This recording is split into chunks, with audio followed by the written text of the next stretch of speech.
Hola a todos y todas, mi nombre es Angie Tatiana Rodríguez Gómez, estudiante de la Corporación Universitaria Iberoamericana del programa de Psicología, y el día de hoy quiero que hablemos un poco y analicemos la personalidad de Magdalena Carmen Frida Kahlo y Calderón, que fue una de las lideresas más importantes para el arte y para la reivindicación de las mujeres y sus derechos.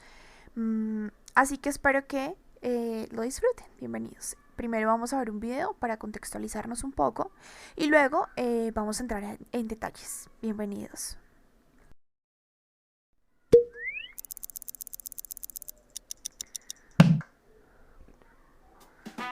Magdalena Carmen Frida Kahlo Calderón, más conocida como Frida Kahlo, nació en Coyoacán el 6 de julio de 1907 y fue una pintora y poetisa mexicana. Frida creció en la famosa Casa Azul en Coyoacán, junto a su papá Guillermo Kahlo, alemán nacionalizado mexicano, y su mamá Matilde Calderón. Frida tuvo 3 hermanas, Matilde, Adriana y Cristina, menor que ella 11 meses, y un hermano, Guillermo, que murió a los pocos días de nacer. Además, Frida tenía 3 hermanas mayores por parte de padre, Luisa, Margarita y María, muerta al poco de nacer también. La infancia de Frida está marcada por las diversas enfermedades que padeció, dejándole secuelas permanentes. Su padre, como forma de animarla y para que le sirviera de rehabilitación, la animó a practicar diversos deportes como el fútbol o el boxeo. A diferencia de la buena relación que mantenía con su padre, la relación de Frida con su madre está marcada por altibajos, no siendo esta una constante en su vida. En 1922 ingresó en la Escuela Nacional Preparatoria de Ciudad de México, donde quería estudiar medicina. Será aquí donde conocerá a futuros intelectuales y artistas mexicanos, como Salvador Novo y el que sería su novio, Alejandro Gómez Arias, entre otros. Frida ingresaría en el grupo Los Cachuchas, llamados así por las gorras que usaban. Se autodefinían como un grupo político, crítico de la autoridad y de las injusticias. Frida comenzó a trabajar como aprendiz en el taller de grabado e imprenta de Fernando Fernández Domínguez, un amigo de su padre que le enseñaba a dibujar copiando a Anders Thorn. El 17 de septiembre de 1925, Frida sufrió un grave accidente de tráfico. El autobús en el que viajaba fue arrollado por un tranvía. Padeció severas lesiones, entre ellas la múltiple fractura de la columna vertebral y la pelvis. Según ella, fue una de las formas más violentas de perder la virginidad. Se tuvo que someter a diferentes métodos de recuperación que la marcarían para siempre, como corsés de yeso o mecanismos de estiramiento. Durante su larga convalecencia comenzó a pintar de manera constante, y así es como la pintura cobra un lugar central en su vida. En 1926 pintó su primer autorretrato, que dedicó a Alejandro. En esta primera obra podemos observar una característica que será constante en su obra: reflejar los sucesos de cómo ella ve la vida y los sentimientos que estos le producen. Por esta época Frida ya había comenzado a frecuentar ambientes políticos, artísticos e intelectuales.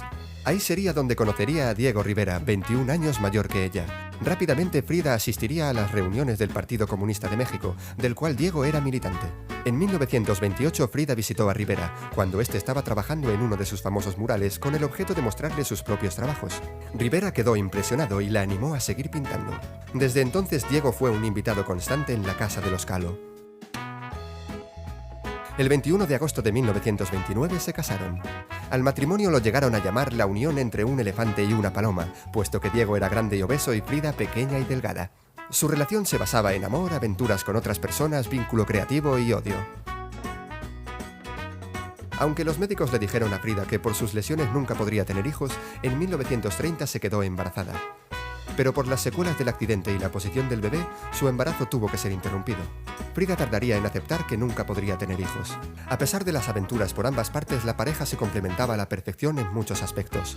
Diego amaba su pintura y era su mayor admirador, pero por el contrario, Frida fue la mayor crítica de su marido. Debido al ambiente político del momento y gracias a la fama que Diego tenía en Estados Unidos, la pareja se instaló allí. Frida entraría en contacto con las influencias de Giorgio de Chirico.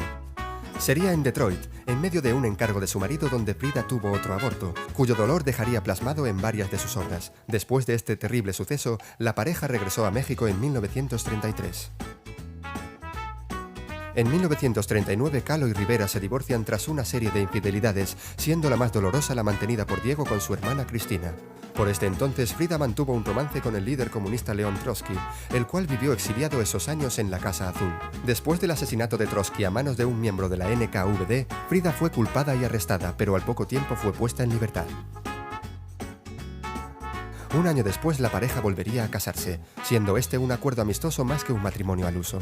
Durante esos años el reconocimiento artístico a su obra se fue incrementando, llegando a participar en importantes exposiciones en el MoMA de Nueva York, entre otros. En 1953 se organizó la única exposición individual en la Ciudad de México. La salud de Frida estaba muy deteriorada, asistiendo al evento en ambulancia y en una cama de hospital. Ese mismo año le tuvieron que amputar la pierna derecha por debajo de la rodilla, debido a la gangrena. Esto hizo que entrara en una profunda depresión, intentando suicidarse en varias ocasiones. Finalmente, Frida Kahlo murió en Coyoacán el 13 de julio de 1954. Fue incinerada y sus cenizas reposan en la Casa Azul, hoy convertida en un museo. Las últimas palabras en su diario fueron: espero alegre la salida y espero no volver jamás. Su personalidad ha sido adoptada como una de las banderas del feminismo internacional. Frida Kahlo se ha convertido en un referente cultural, en un mito que permanece más allá de la imagen que creara la pintora de sí misma. ¡Larga vida a nuestra Frida!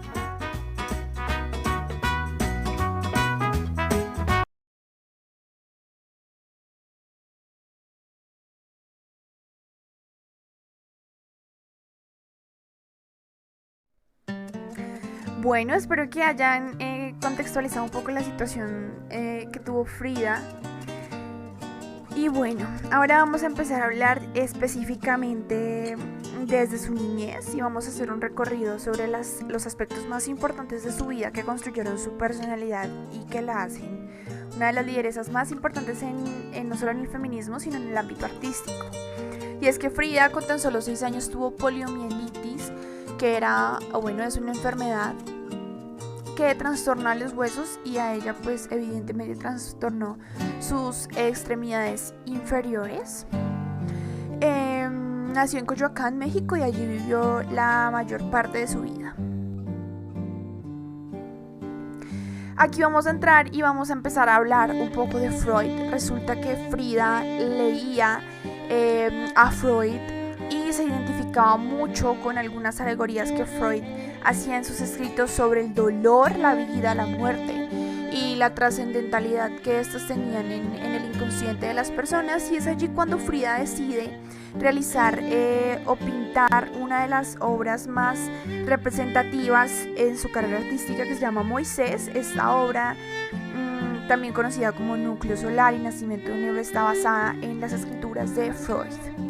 Y resulta que Freud habla sobre la influencia del inconsciente para la realización del arte. Para él es un aspecto importante y concede al hombre verdadero origen para dar creatividad, conceptualizándolo como el sentimiento de libertad que permite vivir en constante transformación. Para Freud, la neurosis tiene origen causal en la zona psíquica del inconsciente, cargado de estados emocionales y la experiencia en la infancia. Muchas de las personas que se han atrevido a estudiar la vida y obra de Frida Kahlo atribuyen sus experiencias inconscientes y traumas que tuvo desde su infancia hasta su adolescencia, como la enfermedad que acabamos de hablar y como el accidente que ella tuvo. Estas son atribuidas a, como les digo, información del inconsciente que ella dirigía en sus obras.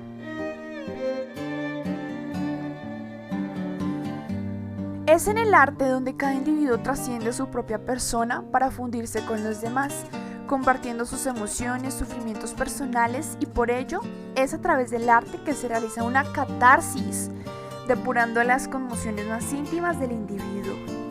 Esto es un mensaje muy claro sobre el pensamiento que Freud puede expresar acerca de la catarsis que realizó Frida Kahlo mediante el arte, expresando su sufrimiento y sus emociones personales.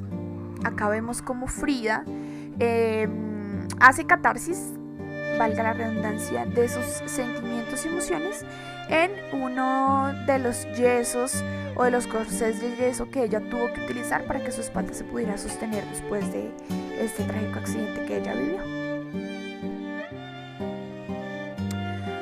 Vamos a hablar, aprovechando que estamos retomando el tema del accidente que tuvo Frida, sobre Adler y sobre su proceso de pensamiento-motivación. A mí me parece que es muy pertinente que mencionemos esto en esta oportunidad, porque es evidente que ella realizó un proceso de pensamiento y motivación tras sufrir este incidente. Y es que la inferioridad de órganos se refleja cuando ella siente ganas de suicidarse varias veces en su vida, se sumerge en una gran depresión, pero yo siento que toma mucha fuerza de sí misma, y ese impulso agresivo, que valga la redundancia, es terminar con su propia vida, la hace crear una protesta masculina, que es su deseo de llevar una vida normal.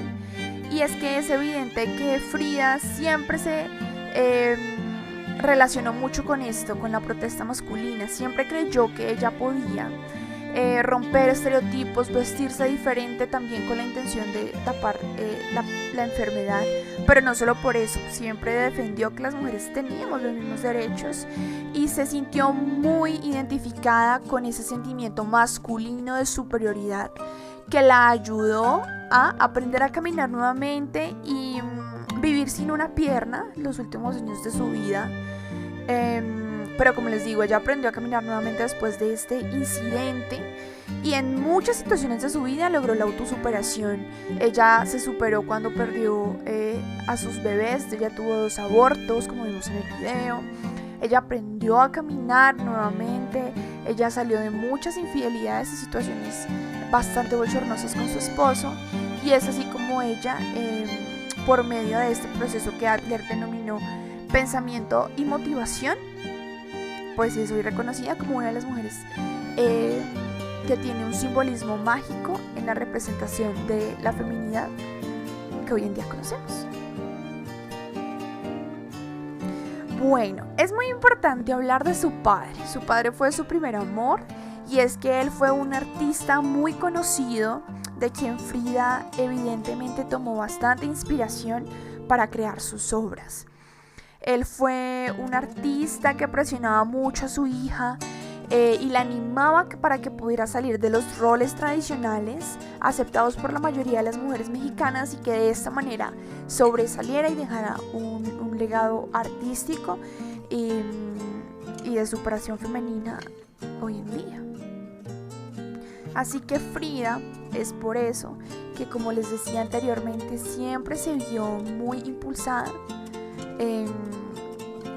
a trascender las barreras y los límites machistas de la época. Ánima y Animus. Acá vemos que el ánima es la represión o falta de desarrollo de las cualidades de tipo femenino, y el Animus es la represión o falta de desarrollo de cualidades de tipo masculino.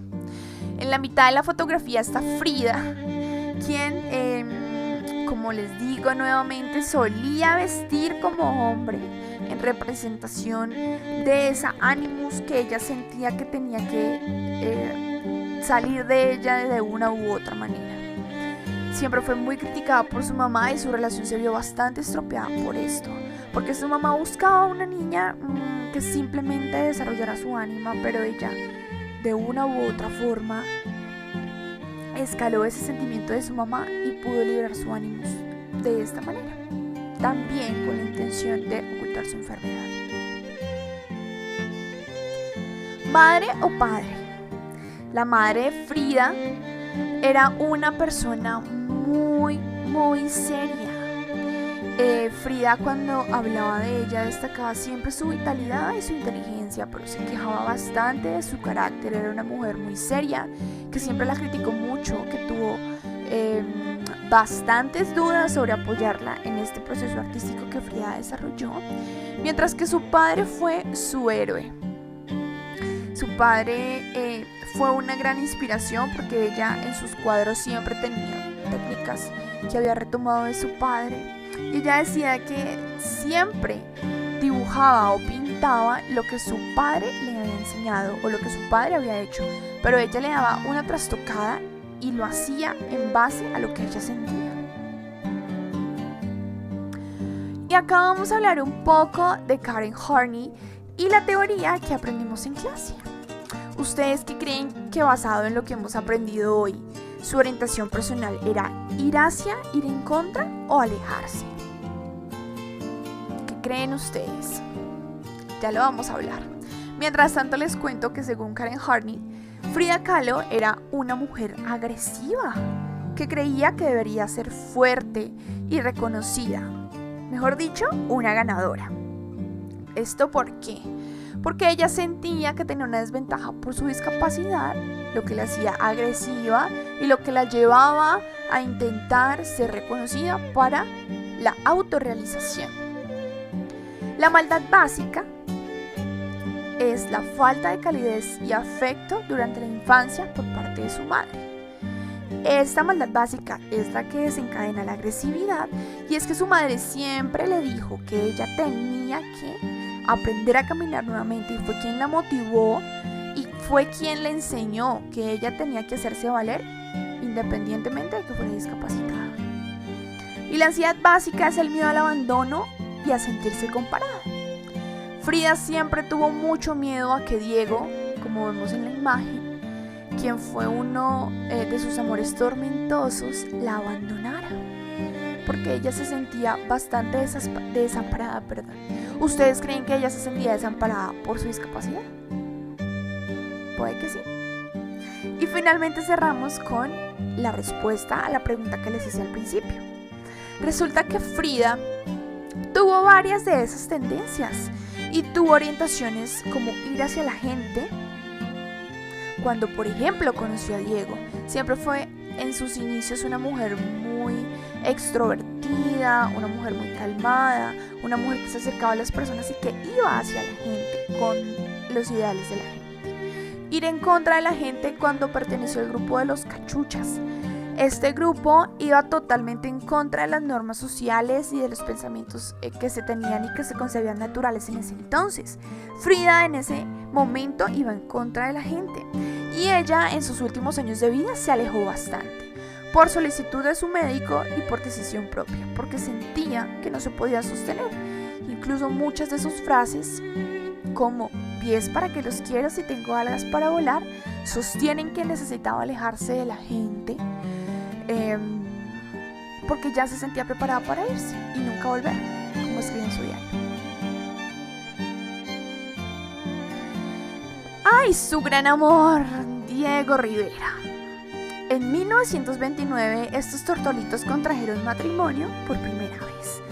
Para entonces, Diego tenía 43 años y nuestra reconocida Frida tenía 22. Diego era apasionado por pintar mujeres desnudas y por estar evidentemente íntimamente con ellas, mientras que Frida era una mujer sexualmente abierta, pero sí sentía un amor inmenso por Diego, lo que la hacía considerarse una mujer demasiado fiel. Frida y la maternidad. Frida siempre quiso ser madre de los hijos de Diego. Sin embargo, gracias a su enfermedad causada por la poliomielitis y el desgaste de sus órganos internos que le causó aquel desafortunado incidente, Frida sufrió el primer aborto espontáneo cuando se encontraba viajando y perdió el bebé que tanto deseaba. Esta fue la primera experiencia demasiado traumática que ella tuvo. Pasó 13 días en el hospital y cuando volvió a su casa su madre había muerto. Esto le causó a ella grandes problemas psicológicos que tuvo que superar ya después leyendo a Freud, como les hablaba anteriormente, y que evidentemente plasmó e hizo catarsis, por ejemplo, en esta pintura que vemos acá.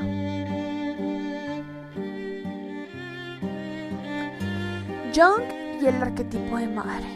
Jung, como ya sabemos, mencionó varios arquetipos como madre, sombra, pero en este caso es importante hablar que Jung consideró que el inconsciente potencialmente creativo, en este caso de Frida, de pulsiones tanto de vida como de muerte, es decir, el proceso creativo tiene una cualidad femenina.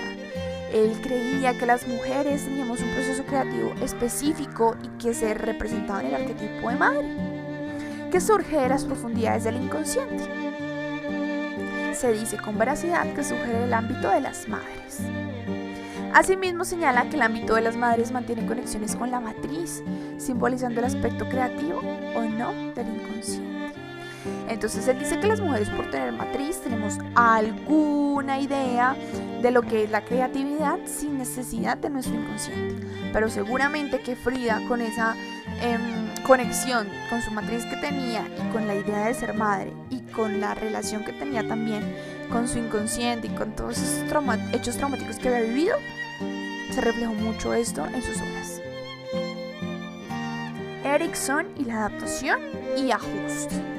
A mí me parece muy pertinente que hablemos de la adaptación y del ajuste que tuvo Frida en su vida. Por ejemplo, un yo fuerte es la clave para la salud mental. Proviene de una resolución de las 8 etapas del yo, en las cuales las fortalezas positivas del yo predominan sobre el polo negativo. En este caso vemos un cuadro de Frida donde dice unos cuantos piquetitos y está totalmente destruida. Era como se sentía Frida con su relación médica, y por eso en algún momento de su vida deseó no verse enfrentada nuevamente a un tratamiento médico. Erikson y la adaptación y el ajuste. Acá vemos la tabla donde se señalan las etapas, la edad y las virtudes básicas de cada etapa. Vamos a hablar de un par de ellas que nos van a dar una idea de la adaptación y el ajuste que Frida realizó durante su vida. Vamos a hablar, por ejemplo, de la sexta etapa, que es la juventud, donde se enfrentan la intimidad versus el aislamiento y genera una virtud básica que es el amor. La intimidad que Frida desarrolló con Diego fue una intimidad totalmente comprensiva desde el ámbito externo. Cuando nosotros lo vemos desde otro punto de vista, yo creo que en general un ámbito de intimidad con una persona que conozca tu cuerpo después de un accidente que te trastornó completamente, y tus necesidades, como por ejemplo cargar un yeso que te sostenga la espalda, eso crea generalmente una situación de amor bastante ideal. Y también tenemos que el aislamiento que Frida vivió no fue más su decisión, sino que fue una obligación durante su juventud.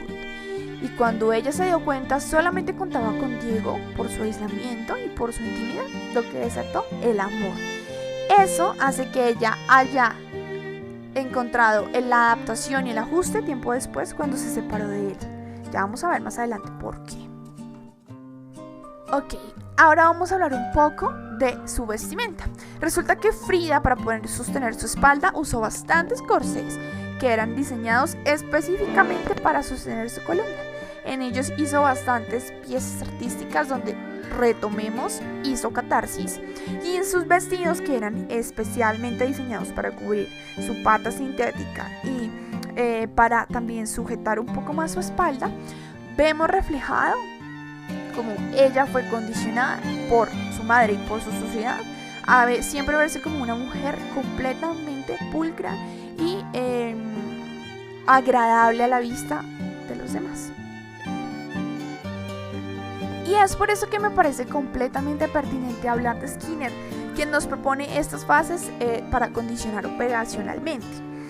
Frida fue condicionada de esta manera para verse completamente bien, es decir, ella tuvo un proceso de adquisición, de generalización, de discriminación, de extinción y de recuperación espontánea. Ella tuvo la adquisición cuando su mamá le decía: tú puedes ser muy discapacitada, pero te tienes que levantar y tienes que hacer tus cosas, yo no te voy a ayudar a ti. Su padre sí era un poco más flexible, pero ella tomó esos consejos, tuvo esa adquisición y siempre, como su padre pues era fotógrafo, siempre le enseñaron que tenía que verse muy bien, y ella siempre intentó tapar y disimular esos imperfectos que su madre le hacía ver que le iban a hacer más vulnerable a la sociedad. Generalización. Cuando ella generaliza ese proceso es cuando ella comienza a darse cuenta que no necesariamente tiene que vestirse como una mujer, sino también puede hacerlo como un hombre. Y es ahí cuando entonces empieza a retomar esos ideales que la llevaron a ser hoy en día una de las mujeres exponentes del feminismo, mejor dicho, súper abanderada. En la discriminación, pues es evidentemente cuando ella se da cuenta que lo hace todo por verse así de alguna u otra forma y que eso está trastornando su personalidad, que es una personalidad muy libre, y ella se da cuenta de eso cuando en la extinción del yo se da cuenta que Diego sostiene una relación con su hermana y decide no volver a actuar de esa manera frente a la sociedad. Y finalmente, en la recuperación espontánea nos encontramos con que Frida, después de dejar todo este tema, se vuelve a casar con Diego años después de tener una relación tormentosa también con una de las figuras más importantes de la política. Recupera espontáneamente ese sentido de necesidad de verse aceptada por la sociedad.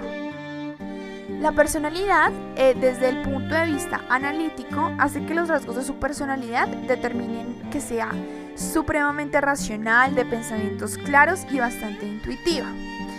Ella trascendió su persona a través de la práctica pictórica, lo que hablábamos de hacer catarsis según Freud.